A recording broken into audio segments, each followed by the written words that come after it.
Henk, er hangen hier een aantal foto's die ze gemaakt hebben bij de Sphinx.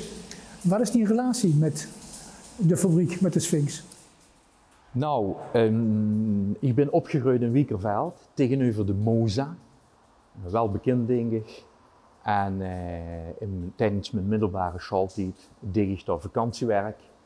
Het was lichamelijk zwaar werk als jonge jong. Het was vuil stub. Het was lawaai. En ik had me eigenlijk voorgenomen niets meer een stap in een keramisch bedrijf te zetten.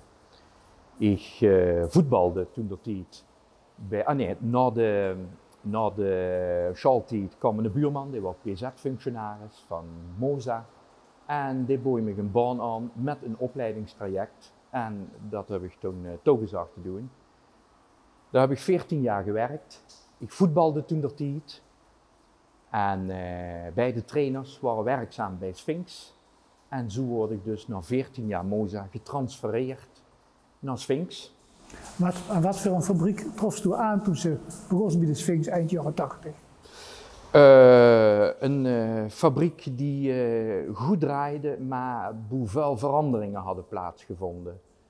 Het was de periode dat meneer Kaptein net was vertrokken. Die had gereorganiseerd in verband met het samengaan van de keramiek met Sphinx. En er was natuurlijk een boel wanorde veroorzaakt daardoor. En had alles op de rit gekregen. Er was gemoderniseerd. We hadden mooie nieuwe rollenovens. Katkan was geïntroduceerd. Drukgieten was veel aandacht aan besteed. En dat moest allemaal gaan lopen. En dat was een van de taken van mij. Henk, toen ze eind jaren 80 bij de Sphinx kwam, werkte er toen nog veel Maastrichtenaren bij dat bedrijf? Ja, eigenlijk hebben we bij Sphinx altijd veel Maastrichtenaren gewerkt. In de 60er, 70er jaren was krapte op de arbeidsmarkt. En toen is Sphinx weer volop gaan werven in België. Met beperkt succes, maar er kwam toch weer een nieuwe lading België naar binnen. En die zijn eigenlijk toch allemaal blijven hangen.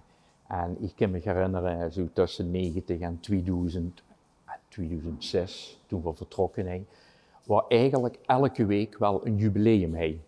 En ik schat dat toen dat tijd zo'n 20% van de bezetting, dat Belgen waren. Oké, wat was precies die functie bij de Sphinx? Ik ben productieleider geweest, 14 jaar lang. En de laatste 5 jaar was ik research en development manager. En dat was vooral gericht op het bouwen van een nieuwe fabriek, het inrichten van de nieuwe fabriek, het ombouwen van modellen en het outsourcen van een heleboel modellen die we wel maakten, maar in de nieuwe fabriek niet maakten, omdat we daar veel minder aantallen maakten. En die worden gemaakt ja, met name in Egypte, het Verre Oosten, Filipijnen, China en dergelijke. En daar heb ik toen heel veel tijd aan besteed. Begin jaren 90, toen een paar jaar bij de Sphinx al werkte, toen leek het erop alsof er gouden tijden voor de Sphinx aangebroken waren. De consumentenbestedingen in Nederland die namen toe. En na de val van de muur leek er een compleet nieuwe afzetmarkt te komen in Oost-Europa. Ja, absoluut. Na de reorganisatie van Bert Kaptein in verband met het samengaan van de keramiek en de Sphinx,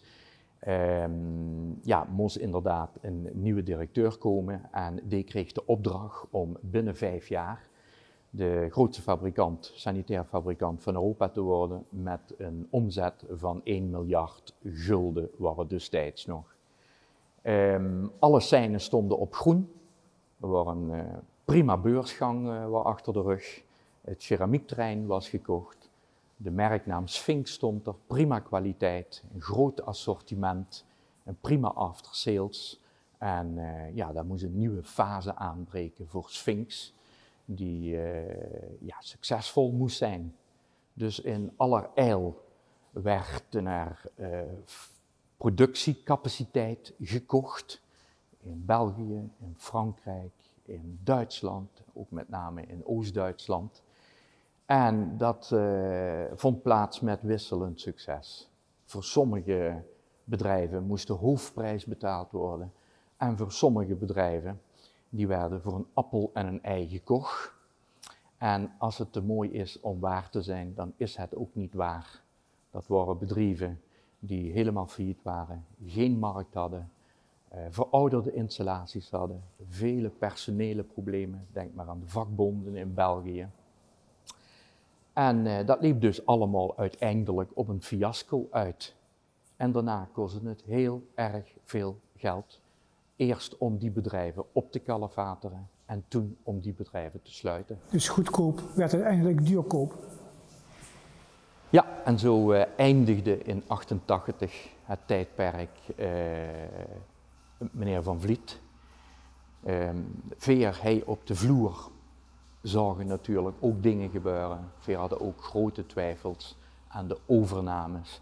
Hij in de productie op de Bosstraat sanitair moest elk dubbeltje worden omgedraaid. En bij de directie, dat kost gewoon alles. De bomen groeiden tot in de hemel. Er was veel uiterlijk vertoon. Er werd geen enkele moeite gedaan om het binnenskamers te houden. Ja, en daar was wel sprake van enige hoogmoed. En dan komt ze te val. Het spreekwoord zegt dat hoogmoed ten val komt. Er is altijd sprake geweest van een grote loyaliteit van de werknemers aan de Sphinx. Dat was in de jaren 90 ook nog zo? Ja, absoluut. Toen ik in 89, 90 kwam, veel oud-werknemers hebben dat ook beschreven als een nest met warmte. En dat voelde ik direct. Ik word echt door een aantal oud-collega's geholpen. En dat deden ze met liefde, ook al waren je een vreemde die van boete kwam. En ik herinner me dat ook van het personeel. Nu nog zien de groepen mensen die met elkaar praten, die elkaar geregeld zien. En als ik kijk naar mensen die een nieuwe baan hebben gekregen, na het dichtgaan van Sphinx, dan kijken ze met ongelooflijk veel plezier terug op de Sphinx-tijd. Ze zien er in hun werk, qua werkomstandigheden, op vooruit gegaan, maar qua sfeer en beleving zou iedereen direct terug willen. En ik denk dat dat voor zich spreekt. In 1999 is Sphinx overgenomen door de Finse multinational Sanitec. Wat verwachten ze toe aan die collega's van die overname en is dat uitgekomen? Ja, Sanitec is natuurlijk een heel verhaal apart. Nadat al het tafelzilver van Sphinx was verdwenen, Van Vliet vertrokken was, kwam meneer Van Waas en dat had maar één opdracht. En dat was onderdak zoeken bij een andere sanitair fabrikant of consortium. Nou, dat lukte in de vorm van Sanitec. We waren daar best bang voor. Toen Sanitec binnenkwam, hadden al diverse mensen de indruk dat Sphinx Bosstraat geen lang leven meer beschoren zou zijn.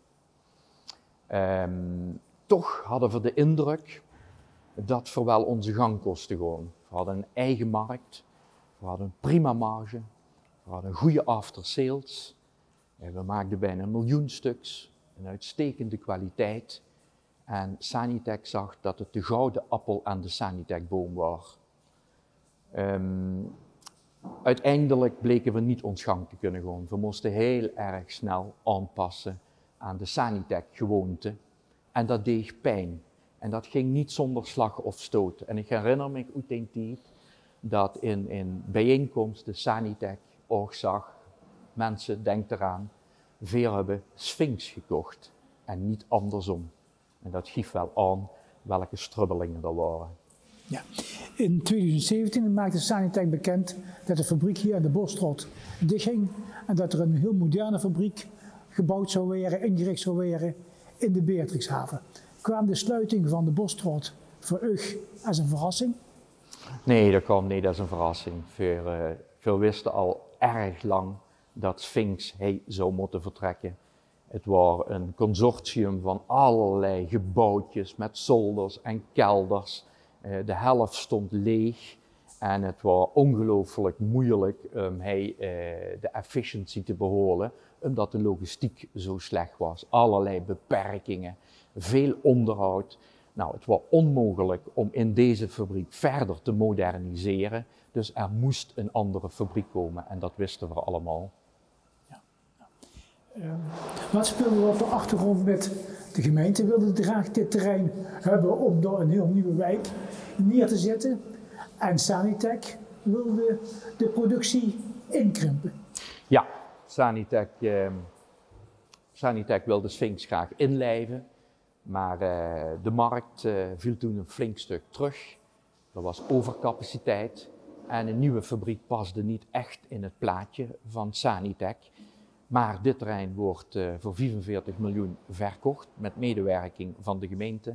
En een van de eisen die de gemeente stelde was dat er werkgelegenheid bleef en sanitair gemaakt bleef worden in Maastricht. Een stukje maakindustrie.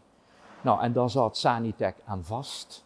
Dus daar moest geschipperd worden. Nou, en natuurlijk was de gemeente Maastricht blij met dit terrein, omdat ze het Sphinxkwartier een nieuwe invulling wilde geven. En daar was op zich natuurlijk niks mis mee. Ja, en op het moment dat de fabriek hier dichtging aan de Bosstraat, werkten er nog iets van 374 lui hier. En in de fabriek in de Beatrixhaven was maar plaats voor 100 mensen. Dan moesten 274 mensen weg. Dat moet voor veel van die mensen verschrikkelijk geweest zijn. Ja, niet alleen voor die lui. Zeker voor die mensen die moesten afvloeien, maar ook voor ons. Afscheid nemen van een aantal trouwe collega's die altijd prima werk hadden verricht. Dat doet pijn. In de nieuwe fabriek, in de Beatrixhaven, werd het werk gedaan door robots en door installaties, machines. Hij wordt heel veel met de hand gedaan en daar moest dus een selectie plaatsvinden. Dus een extern bureau kwam met een test. Alle mensen hebben die testen gedaan. En ik weet nog dat iedereen persoonlijk de uitslag van de test uitgelach kreeg. En er was één deur, daar kwamen er 100 lui uit die met mochten, die een opleiding tot operator moesten gaan volgen. En uit die andere deur kwamen ongeveer 250 lui, die na een lang dienstverband, met dank voor de bewezen diensten, ja, eigenlijk een ontslag kregen. En ja, daar speelden zich toen hartverscheurende taferelen af. Lui die het niet zagen zitten. Mensen die vol paniek naar de poort liepen, renden, schreeuwen. En daarna hebben we veel gesprekken met die mensen gevoerd. Ook wie ze toes waren gekomen, wat ze toes moesten zeggen. Want hadden ze 24, 30, 34 jaar gewerkt. Dat was het enigste wat ze heel erg goed kostte. Ze voelden zich toes in deze sfeer. Ja, en waren beducht voor het nieuwe buiten en met de vraag of ze überhaupt werk kosten vinden. En de afvloeingsregeling, die prima was, daar was niks mis mee. Er was maar een kleine pleister op de wonden. Want de lui hadden het gevoel dat met hun gesold werden. Absoluut. Dat was al eerder. Ik weet dat technisch keramiek in de Beatrixhaven, dat die touw ging. En er brak een staking uit. En ook Sphinx Sanitair deed daar aan met. En dat kwam voort uit het feit dat er geen schot zit, dat er geen nieuws kwam, dat er geen besluiten werden genomen. En ook de OR stelde daar heel veel vragen over, maar kregen geen antwoord. Nou, en de lui van Sanitair zagen de bui al hangen, nu technisch keramiek en dadelijk Sphinx Sanitair op de Bosstraat. Wat waren de motief van Sanitec om uiteindelijk ook de Beatrixhaven te sluiten? Wouden ze alleen de merknaam Sphinx overnemen of wouden ze een deel van de productie naar goedkope landen, lage loonlanden brengen, zodat hun marges nog groter werden? Ja, natuurlijk, dat heeft zeker meegespeeld, dat gaan we nog niet ontkennen. In de Bosstraat wordt bijna 1 miljoen stuks netto gemaakt. We gingen terug in de Beatrixhaven naar 300.000 stuks. Nou, een aantal stuks, daar stopte de productie van, die series waren te klein. Maar er waren een heleboel series, die waren zeker de moeite waard om die te blijven maken. Nou, Vera hadden een gemiddelde kostprijs die vrij hoog was.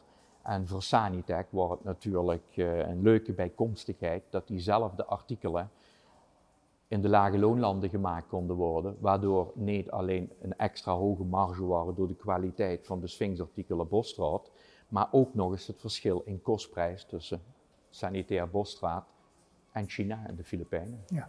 Henk, in 2007 ging de fabriek in de Beatrixhaven open. In 2009 ging de fabriek weer dicht. De fabriek heeft dus nauwelijks 2 jaar gedraaid. Waar de fabriek te klein geconcipeerd? Ja, zeker als we nu terugkijken, dan dat was in ieder geval zo, alhoewel we dat al vrij snel in de gaten hadden. We hebben rond 2000 heeft de toenmalige bedrijfsleiding een fabriek op papier gezet. Die zou 800.000 stuks maken, want investeren hier was niet meer mogelijk.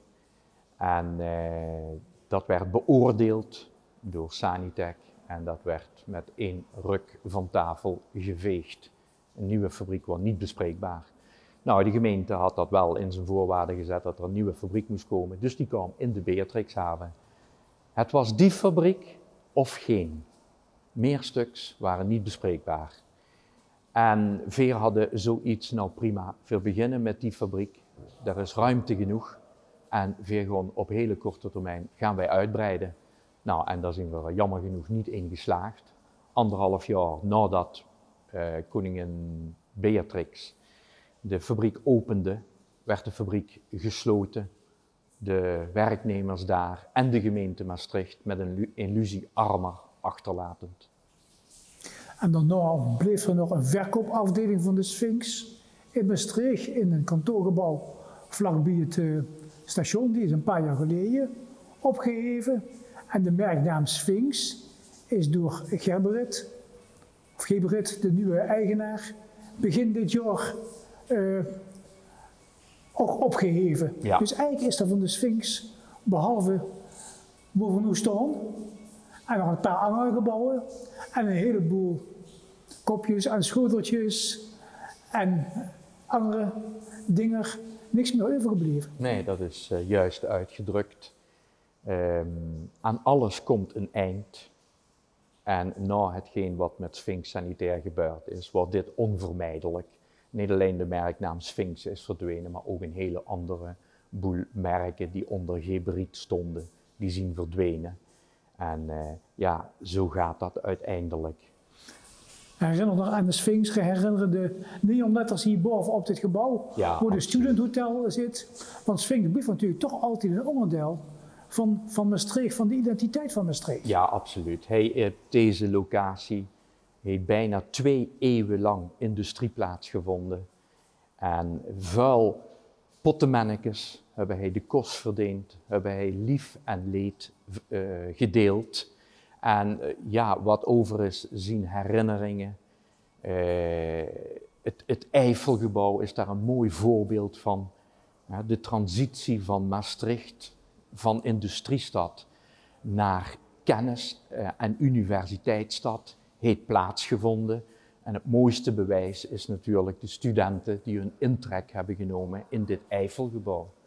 Nou, gelukkig hebben we hier een hele mooie tegelgang, waarin de geschiedenis van Regoe wordt verteld. En ja, die er ook heeft achtergelaten voor de Maastrichtenaren. En natuurlijk hebben we de foto's nog die herinneren aan hetgeen wat hij allemaal is gebeurd de afgelopen 2 eeuwen. Oké, dankjewel.